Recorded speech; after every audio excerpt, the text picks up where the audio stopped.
Hello everyone, welcome to STEM with Chantel. I'm Chantel, and this is Ty. I'm here at Brannon Crossing Family Dental, and as you know, from checking out our STEM series, there's STEM in everything that we do. So today we're going to learn more with Dr. Nakada about 3D technology. Okay, with 3D technology in dentistry, there's a couple, maybe there may not be a whole lot of clarity on what's going on, but as far as crowns that we make in office, it is 3D definitely, but we are actually doing a milling CAD cam, which is you take a block in our case, and then we send it a design to the milling machine, and it carves it out of a block to make a crown. Now, we do have 3D printing, which is also just like what you may have at home, and that's still in process of being, it's going to be there eventually, but it's not quite there yet. But so overall, there's a little bit of mixture of technology and dentistry right now, and it will eventually be very, very interesting in the future. And this is an iTero scanner, and it basically is a 3D scan. It's a camera. It gets 3D images and then basically forms a digital file. Okay, we're going to go ahead and start the scan. Okay, open real big for me. Okay.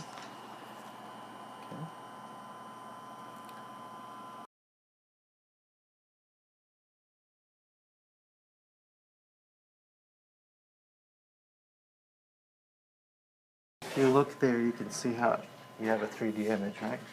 So, take a look here. You can see how it's 3D. Now, you can take this image, we can send it to a 3D printer, you can print a model, or we can use the 3D image, manipulate it on a computer to make crowns, bite guards, retainers for braces, things like that. Print those things directly as well. So it's people don't have to put that gawky stuff in right. their mouth. So no more gunk stuff, I guess. That's good. So not as much gagging, which is good, but it is a little bit more accurate too because it fixes itself as it's scanning. So you don't have the the traditional impression materials that kind of, if it deforms at all, that doesn't happen as much as with this. So it is nice. I like that. If you were to actually look at it, what model would look like? This is how your teeth. It shows you how your teeth come together. This is actually in the stone mode. Like if it was like in the stone, that's what it would look like. It's a little bit easier to see how the shape of the teeth is, things like that. So, and once we send it, this actually gets sent to the cloud. And so you can actually access it from anywhere. You can actually export it to a computer. You can send it to a lab, anything, or you can do it directly from here. Either way, but there's a lot of different areas on that. This is the 3D printer we use. It's Formlab. And it's Form 2. It's an older model. There's a newer model, Form 3, Form 3B, which is a 3D printer. A little bit more expensive than what you can buy like on Amazon. It's on one of the higher ends. It's detailed. It actually will print very well detailed models. And let's take a look here. This is just printed just a few hours ago. We've already kind of washed it.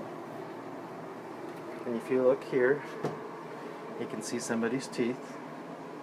And this is actually being a liner treatment, so you can actually see these buttons that are on the actual teeth. These are actually used to move the teeth as well. But this platform, it's called a build platform. It's basically what the 3D printing machine takes a layer by layer, builds it onto this build platform, and then you get this models. Then you wash it in here. It's alcohol. You use it to clean the surface, and then once that's done, you actually cure it. Curing light that you would think is just like what it is. It's actually just, in this case, it actually will heat it up, and then it'll put it in under UV light, and then it actually cures and it hardens the material. Do you have to do it with everything? No, but for certain things, if you want to make something sturdy, like a bite guard, you definitely want to make sure that you cure it first. So that's that. We'll kind of put this back, and I'll run that. So I was just gonna ask you how long, but it tells me. So Yeah, it's about 21 minutes. that's good. And then this is about 20, it says 20 minutes, but it's actually more like 40 minutes. It has to heat up first. Okay, and then once it reaches a temperature, it'll run all the way through the cycle. So it's a good. What temperature does it need to be to cure it? It's material dependent, but we have it set at 70 degrees. So it's pretty warm. That's good. It's pretty hot. Some of them don't require that. Even with the different plastics that we have, there's a different, I guess, printing time. The one we have now takes about 20 minutes per model. If you put in if you're trying to print 4 models, it'd probably be about 15 minutes. So that's pretty fast to get a model that quickly. It used to be that it would take about an hour, a little over an hour, hour and a half to actually print one model. So it's come along a good ways here in the last couple of years, I guess. If you look, this is an example case that we had yesterday. And you can see that here's what we worked on. Here's the tooth. We actually shaved it down to what we need, get all the decay off of it and everything. And then once we scan it here, we can actually go ahead and go to where we mark the way the teeth is shaped at the current time. And you actually mark it here with the tracing tool, and then it actually forms these lines. So typically what will happen after that, as you go to a planning stage, the computer knows to give you a shape that's kind of an average shape for that tooth based on the parameters you give it, and then you get this. Now if you can change it according to how the opposite teeth is, and then once you're okay with everything, you go to the design part, and then you go to this. Computer thinks a little bit, and then you have to, I've already done this design, but you can tell that it actually is a little different from what was proposed. You can actually change it like this. You can give it a definite shape for sure and customize it to what you want. And then once you do that, it actually is ready for the milling. And then you click mill, and then it will allow you to send it to a computer. We have a specific server for this machine that actually gets those designs. And then we'll go over to the milling machine and then kind of show you that. Once we send it, we actually will have it into a list here. We're going to pull up one that was already finished, and it will tell you what block to get, what size. It'll open us up, and then it will make you put a block in there. You won't be able to see much, but it's actually starting to work. So it needs water? It needs water. There's a tank of water here underneath. You have to change it every once in a while because it does get dirty. And then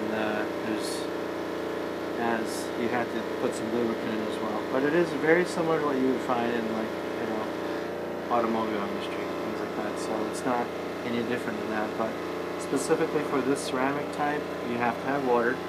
Some dental ones you can actually use, if it's a zirconium crown, it's actually dry milk. You wouldn't have water at all. So it really just depends on the material, but for what we do here, this is just wet. It's water-based milling. Once it comes out of here, here's an example of one. Okay, it's actually purple. It's called Emax. It's a very strong material. Its very hardness is close to a natural tooth, maybe even a little bit better. This actually needs to be processed, and it needs to be baked, and that's what this oven's for. So in this case, you still have the purple stage. It's rough on the surface, so you have to glaze it. You basically would paint it with this glaze so that it actually becomes shiny. It also does protect it really well, as far as an extra coat makes it stronger. Okay. Once you do the glaze, you can actually stain it. You can actually give it some highlights to it. Not to highlight you to think of like hair, but it makes it look more like a real tooth. Otherwise, it'll look like a whole solid color. It does look kind of more fake. Of course, nobody's going to look in your teeth and up that close. In this case, once it's ready, you would open it. Okay. and then you would stick it here, and then start, and it will go through the cycle of 15 minutes. When it's done, it'll be white. It'll be the shade that we want it to. So like if the person had the shade that we chose, it will actually turn to that shade. And the purple stage, you can't even see what that shade is, right? So it almost seems like it's almost guesswork, but no, it's actually very accurate. So it's very good.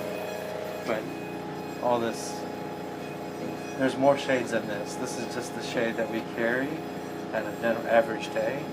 Sometimes we have to order it, but. And this is hot. You would not want to touch this with your hand. It was actually up to 900 degrees Celsius earlier. It's at 600. It'll burn you. Somebody actually burned this before. So you have to be careful. You always have to use an instrument to grab it. And you put it over to the surface and then let it cool. And then we actually use a 5-minute timer.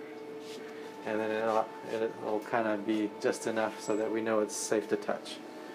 And I see how the color changed. Yeah, it was purple, and you remember that, so. And it's nice and shiny, so. This is really nice because you can do a lot of the things here at the office without having to send off and wait 2+ weeks. Right. A lot of times I can get a crown done in about 2.5 to 3 hours on the same day. So you don't have to come back. No temper. I mean, you might not even have to have a temper. You might just be in the room waiting for it, which is quite often the case. So it's efficient. And I think I know there's a couple other offices around here that do that, and it's nice that we have it.